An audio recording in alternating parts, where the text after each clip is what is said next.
Out to Fayetteville, Arkansas. That's right. He's at a restaurant called the Rolling Pin Cafe. How cute is that? Yep, and it's called the Rolling Pin Cafe in Fayetteville, Arkansas. I believe he's on the inside. Hey, Pete. Yes, we are on the inside. We're here talking to great folks. In fact, I'm seated here at a table of 3 generations of Arkansans, as we talked about earlier. And the Rolling Pin Cafe is filling up early. It's not even supposed to be open yet. We opened an hour early for us, and we already have a ton of, I think it's safe to say, Razorbacks out here this morning. One of which is Bryce. He's 14 years old, so hasn't yet been able to vote, but follows politics and current events like anyone I've ever seen. Bryce, what's your take? First of all, you're younger than a millennial. I don't even know what your generation is, but what's your take on the politics of our day right now?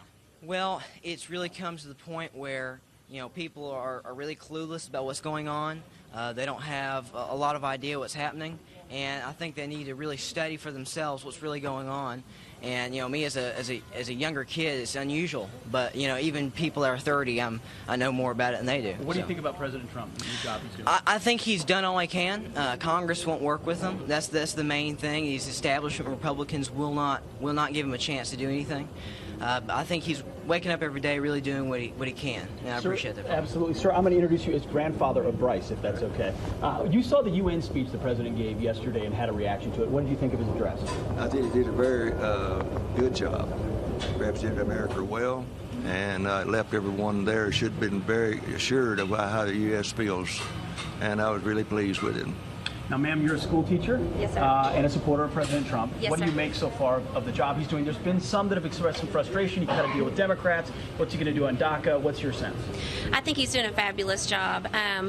I really love how he is just doing everything he promised, and he's going out and he's greeting people, meeting them one-on-one through all the tragedies that they've had. So I love what he's doing for the country, and I love his wife and how she supports him. You feel like the left-wing media is treating her fairly? No. Will they ever? I don't think so. She's just classy. She's got it together. She's very well put together, and she's just following her husband and doing exactly what they promised the country. Absolutely. Thank you guys very much. We're going to move over and talk to a couple of other fine folks here at the counter as we move around. It's a wonderful spot here at the Rolling Pin Cafe. Sir, how you doing? I'm doing great today. What's your name and what do you do? Ross, and I'm a caregiver. Take care of old guys in their home. And we were talking about Obamacare and health insurance. Are you hopeful that the Republicans can take another shot at that? I would like to think so. I'm about to give up. I hope they do. If nothing else, I hope they can get the penalty taken away from them. It's killing me. And the Graham bill that's being proposed, if they think they might be able to get to 50 votes, would, they believe, get rid of that. So is that something you'd like to see happen? Oh, I'm going to follow it. I can't help but follow it. It's very important to me. Absolutely. Well, thank you very much, sir. Okay. Sir, what's your name? Greg Hager. Greg, and what do you do? I'm in computer sales. In computer sales, and you are clearly a fan of our president. I absolutely am. And what do you make? Because we were talking earlier.